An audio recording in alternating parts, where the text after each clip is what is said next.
morning, everyone. So I will dive in directly to my presentation, Sustainable Food System, a Paradigm Shift.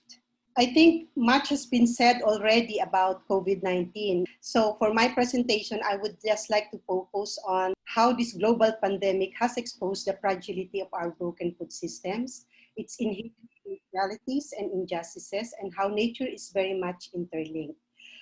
Over the last several decades, we have seen profound changes in the way food is grown, processed, distributed, consumed, and wasted, which have resulted in the creation of food systems that increasingly push climate change, biodiversity loss, shifts in nutrient cycles, particularly nitrogen and phosphorus, and land use beyond the capacity of our planet. The increased occurrence of viruses is closely linked to food production and profitability for big industrial corporations. Investments reach forests and smallholder farms, even in the remotest areas, driving deforestation and development, which lead to disease emergence. The disturbance through conversion of forests and lands caused previously boxed-in pathogens to spill over into local livestock and human communities. Although we have this problem now of the pandemic, we are also saying that it is closely linked to the productivist narrative. While COVID-19 is a major threat to food security, we all know that the state of food security and nutrition, even before the outbreak of COVID-19, was already alarming. Some staggering data on the state of food insecurity and malnutrition were already presented on day one. Like climate change and other challenges that family farmers are now facing, our broken food systems are results of a cycle of destructive practices and policy choices that worsens imbalances of power. A lot of it has to do with the way we view food systems. The prevailing narrative is one many people call as feed the world, or productivist narrative, which focuses on the quantity of food and calories produced. It is based on assumptions that we need to double food production by 2050, maximize yields, and base our production on export-oriented models from the global north. Efforts to minimize the social, health, or ecological costs are considered but seen as less important than the goal of increasing food production to feed the world. And because of this narrative, the full picture is often lost from view.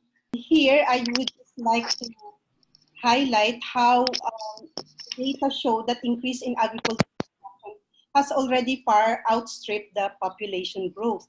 You can see from the slide that there's a lot of production already, and it's growing faster than its population, but only 43% of the global cereal production is used directly as food.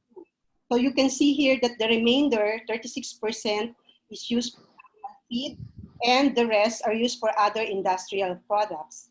The same is true with how the agricultural land acquisition for crops in million hectares, according to destination of use, can be seen in this chart.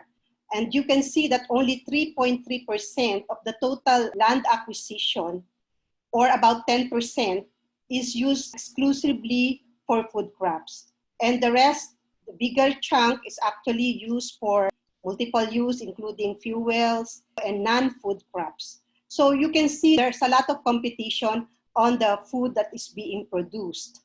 And we can say that the world trade has enormous impact on agricultural policies in many developing countries. Rather than providing the population with food or promoting the development of domestic markets in rural areas, government and local elites frequently pursue the primary goal of generating foreign currency and tax revenue from agricultural exports. So you can see from the graph how the least developed countries have higher imports than exports. And apart from minerals, the 48 poorest countries of the world, or the LDCs, have hardly any other export products than agricultural commodities. So neglecting domestic food production in favor of the cultivation of cash crops has caused high import bills for them.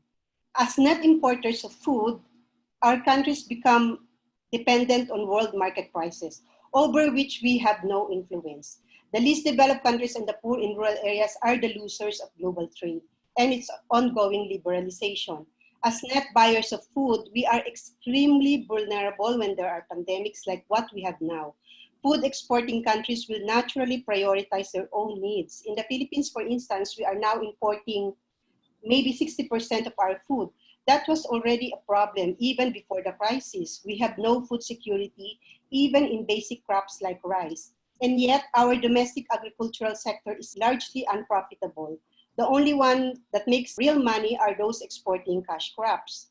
So, the retreat of the states from agricultural production has really resulted to corporate concentration.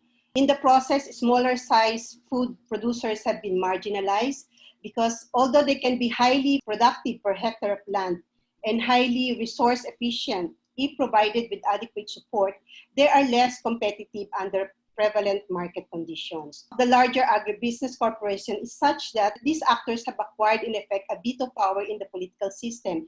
In effect, the global food security is now in the hands of a big corporation, which is really scary. So the prevailing narrative has resulted in unsustainable food systems that harm human, ecological, and animal health. We need to balance power relations and empower family farmers so they can participate meaningfully in nation building. We cannot continue business as usual. It is not an option. Transformational change is a must. The crisis has exposed the weaknesses and the underlying risks, inequities in our food systems. Obviously, we cannot go back to the same broken systems. We need radical change if we want to be more efficient, sustainable, and eventually achieve genuine food security and avoid another disastrous pandemic in the future. We need to facilitate urgent transition to sustainable food systems.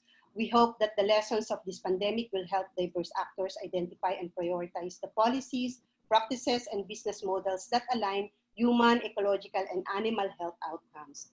So instead of intensive farming, the emphasis has to shift to agroecological farming systems. Apart from the strong environmental benefits of agroecology, which we all know, it also provides social and health benefits. Diverse farming systems contribute to more diverse diets for the communities that produce their own food, thus improving nutrition.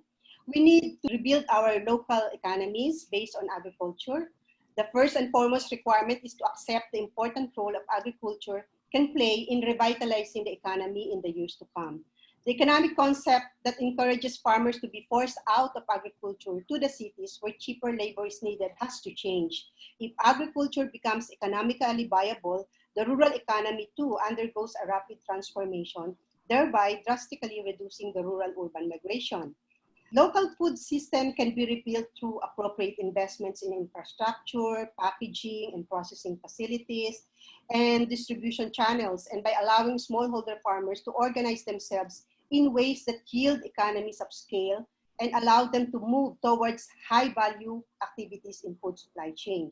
Also, the traditional food, including the neglected and underutilized plant species, that are found in the local food systems are proven to be of high nutritional value, which can boost immunity system, a highly relevant factor for mitigation strategies in these types of pandemic. To help sustain these efforts, capacities of smallholder farmers and indigenous communities, especially women and youth, should be enhanced. Food systems must be reshaped in order to be more inclusive of women and youth who have generally been disadvantaged in the past, both as a result of inequitable food chains and because agricultural technologies have not taken into account their specific needs. Governments could achieve this by providing strong support to this particular sector based on the provision of public goods for training, storage, and connection to markets and on the dissemination of agroecological modes of production. We need to bring back the integrity of scientific research as a public good. The intellectual property regime has eroded the values of scientific researches in such a way that most agricultural researches now are done to serve the interests of big corporations instead of serving the family farmers. Sorry that I don't have much time to elaborate on all the items that I have provided in the slide, but just to leave you this quote, which I don't remember anymore where I get it. I hope this will inspire us all to move towards a better, sustainable, and resilient food systems for all. Thank you. Mabuhay ang pamilyang magsasaka.